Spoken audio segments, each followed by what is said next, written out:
O relacionamento com Deus é a base de toda a existência de sucesso humana.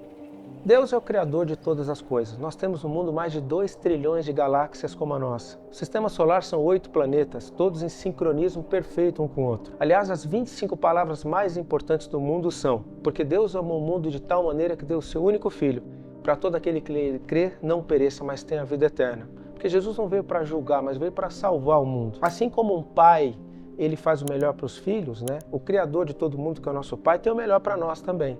E ele tem um plano especial, um plano estratégico, eu diria, que é para que nós possamos estar com ele na eternidade. Então, Deus, para mim, é Jesus, o próprio Jesus, né? Eu sou cristão, ele diz que ele é o caminho, a verdade e a vida. Então, não tem nada que seja verdade distante de Jesus. E ele é um homem correto, honesto, dedicado, trabalhador, íntegro.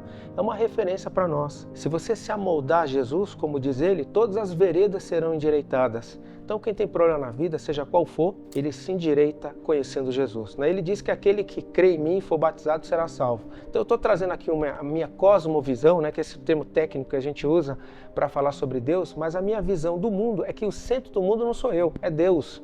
Eu faço parte, mas o centro é o Senhor. Porque eu sou dele, para ele, e todas as coisas existem em função dele.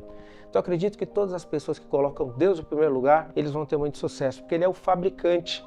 Quem mais entende de iPhone é a Apple. Quem mais entende de Galaxy é a Samsung. Quem mais entende de você é Deus. A Bíblia Sagrada também diz que de nada adianta toda a riqueza do mundo e perder sua alma. Tinha um rico insensato, tem uma parábola que fala que ele estava planejando, porque ele plantou, ele conseguiu ter muitas colheitas e estava pensando em derrubar os celeiros e construir maiores. E o anjo disse para ele: insensato, hoje vão pedir a tua alma, o que tens a apresentar. Para o mundo, sucesso é riqueza, fama e poder.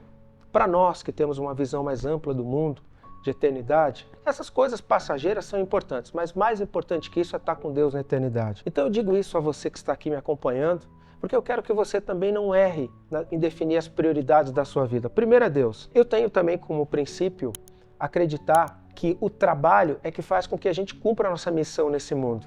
Eu estou aqui, o meu trabalho é a expressão da minha missão nesse mundo. A minha família, os meus filhos, as outras atividades que eu faço, elas fazem parte. Eu tenho que ser um bom pai, mas eu crio, por exemplo, os filhos para o mundo, eles vão crescer, eu tenho que preparar eles para o mundo. A minha esposa, nós estamos aqui.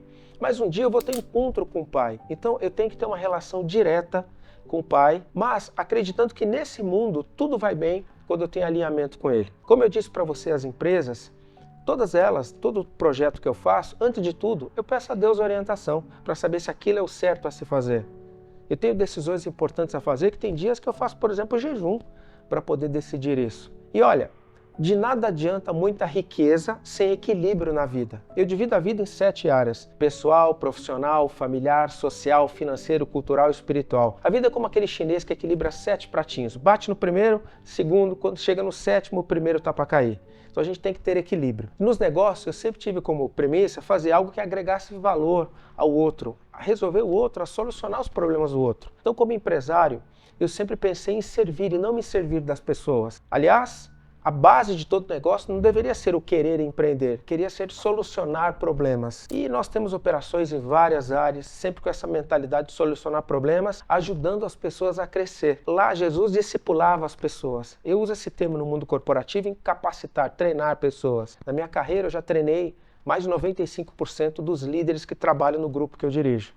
Foram mais de 500 líderes treinados. Aquele mesmo conceito de discipulado, de andar junto, eu uso na empresa, que é o conceito de caminhar junto e treinar no dia a dia. Com aquele treinamento que a gente chama on the job, que é mão na massa, no dia a dia. Teve um grande sábio, Salomão, que viveu há 3.000 anos atrás, e ele escreveu lá em Eclesiastes que os olhos não cansam de ver e os ouvidos de ouvir. Ou seja, inovação. As pessoas amam inovação. Você que é mulher não quer comprar o mesmo par de sapato que você comprou na temporada passada. Nem você que é homem comprar a mesma marca de carro. Portanto, a gente quer coisas novas. As pessoas querem sempre ver e ouvir coisas novas. Não é à toa que o meu grupo chama Grupo Ideal Trends, que é de tendência ideal. Nós temos que pensar em tendência. Hamel, um grande estudioso de negócios, disse o seguinte: olha, procure ser muito bom naquilo que você faz.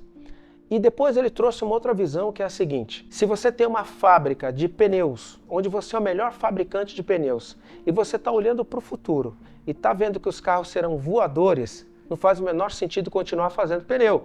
você tem que mudar a tua estratégia. Então, eu também acredito que a tendência à inovação, onde a Bíblia traz lá Salomão, que os olhos não cansam de ver, os ouvidos de ouvir, a gente tem que aplicar aos negócios. Hoje nós temos que reinventar o nosso negócio. Hoje nós temos que destruir o que tem para construir coisas novas. Chama-se destruição criativa. Teve um cara chamado Schumpeter, um grande filósofo alemão que escreveu na década de 60. Quebra a sua empresa antes que o concorrente o faça.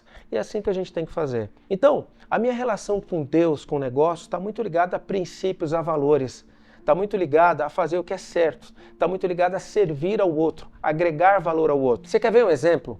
Você, quando, por exemplo, quando você tem uma empresa de seguro de automóveis, você está protegendo o teu cliente de roubo, de problemas com o automóvel. Mesma coisa seguro de vida. A mesma coisa qualquer outro serviço, quando você tem uma escola de inglês. Na verdade, você é empreendedor, a sua missão é contribuir para um mundo melhor com o produto ou serviço que você faz. A Bíblia ensina que o caminho para o sucesso é fazer o que é direito, o que é certo. E você, empreendedor, empresário, também tem que fazer isso, o que é certo. Aliás, não existe essa história de colaborador e empresário para Deus. Todos nós somos empresários. Diz lá na palavra que você tem que trabalhar como se fosse para Deus.